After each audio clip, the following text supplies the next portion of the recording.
Dalam nama Bapa dan Putra dan Roh Kudus. Amin. Ibu bapak serta saudari dan saudara yang terkasih dalam Kristus. Hari ini, Sabtu 23 Desember 2023, kita berjumpa lagi dalam Mutiara Sabda Allah, persembahan tim pelayanan Prodiakon, Gereja Santa Maria Bunda Allah, Lamongan Indah. Permenungan kita pada hari ini akan diambil dari Injil Lukas, bab 1, ayat 57 sampai dengan 66.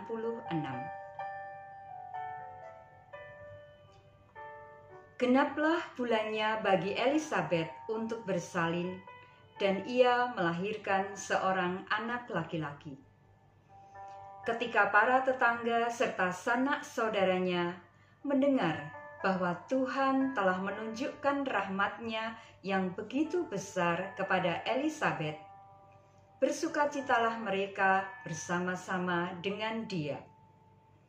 Maka datanglah mereka pada hari yang ke-8 untuk menyunatkan anak itu, dan mereka hendak menamai dia Zakaria menurut nama bapaknya. Tetapi Elisabet ibunya berkata, "Jangan, ia harus dinamai Yohanes." Kata mereka kepadanya, "Tidak ada di antara sanak saudaramu yang bernama demikian."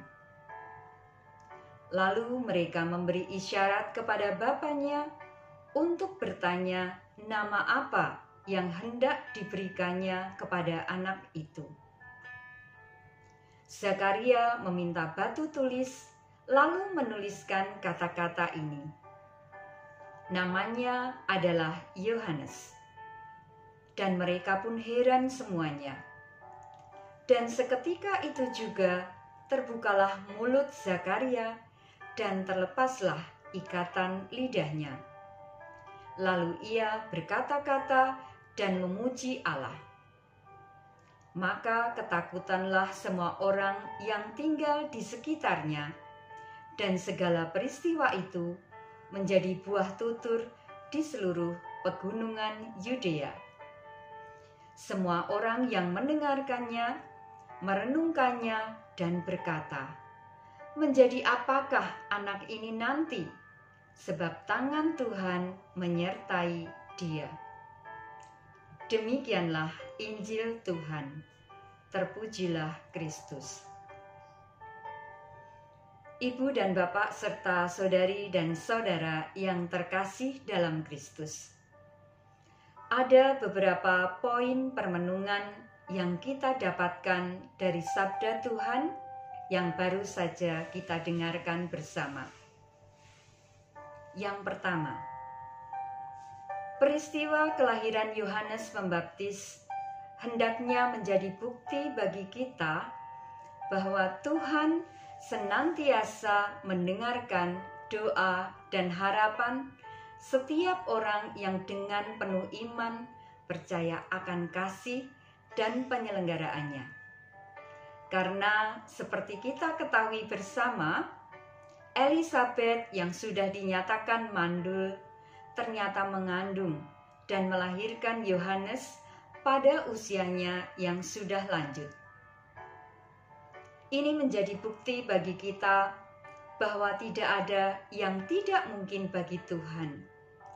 Dan jika kita mau setia dan bertekun dalam doa dengan penuh iman dan pengharapan kepada Tuhan, mukjizat Tuhan pasti terjadi. Mukjizat Tuhan tidak hanya terjadi di masa lampau, di masa kehidupan para nabi.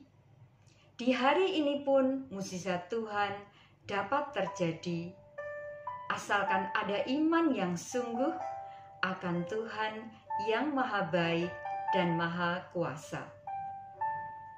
Poin yang kedua, Zakaria dan Elisabet adalah teladan bagi kita dalam ketaatan kepada Allah. Salah satu bukti ketaatan itu terlihat dalam pemberian nama Yohanes. Para tetangga dan sanak saudara berharap agar Zakaria dan Elisabet menamai bayi tersebut sesuai dengan tradisi mereka.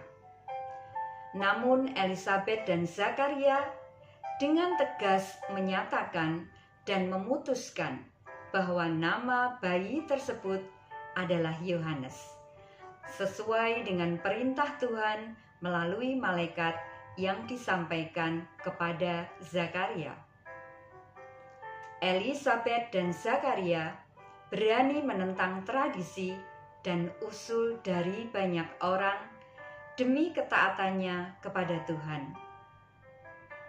Dari kisah ini, kita diajak agar hidup dalam ketaatan yang serupa kepada Tuhan dalam menyambut dan menerima Tuhan Yesus dalam hidup kita sehari-hari.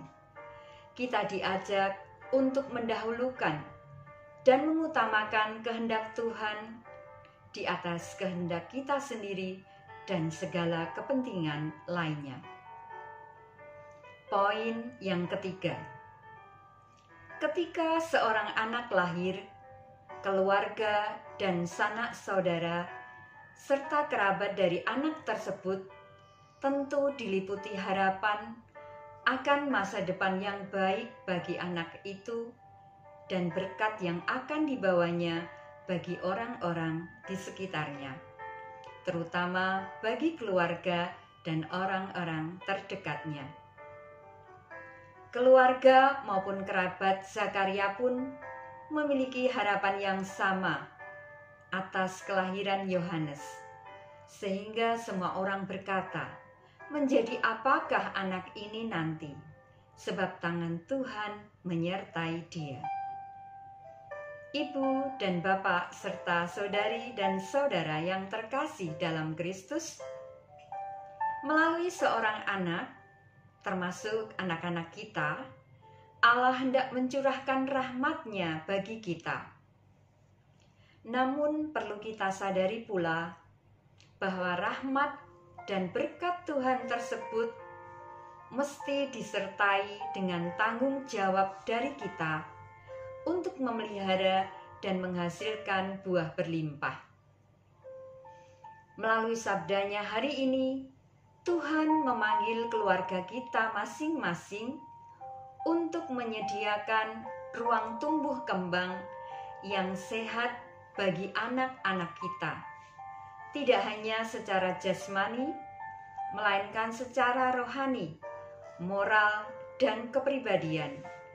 Seperti halnya Yohanes yang setelah dewasa digambarkan sebagai seorang pribadi yang saleh, taat, jujur, lembut, dan rendah hati. Keluarga yang penuh kasih dan terbuka pada sabda Allah kiranya akan memberi ruang tumbuh kembang yang sehat bagi anak-anak, sehingga rahmat Tuhan yang telah tercurah saat anak-anak tersebut dilahirkan akan menjadi nyata, dan mereka kelak sungguh menjadi penyalur berkat Allah bagi orang-orang di sekitar mereka. Yohanes telah menjadi contoh bagi kita bahwa berkat Tuhan hendaknya bukan sebatas menjadi harta kesalehan pribadi semata, melainkan juga berguna bagi kebaikan dan keselamatan sesama. Semoga rahmat Tuhan menolong dan memampukan keluarga kita untuk menjadi keluarga yang taat pada kehendak dan panggilan Tuhan. Amin. Dimuliakanlah Tuhan kini dan sepanjang masa, sekarang dan selama-lamanya. Amin. Dalam nama Bapa dan Putra dan Roh Kudus. Amin.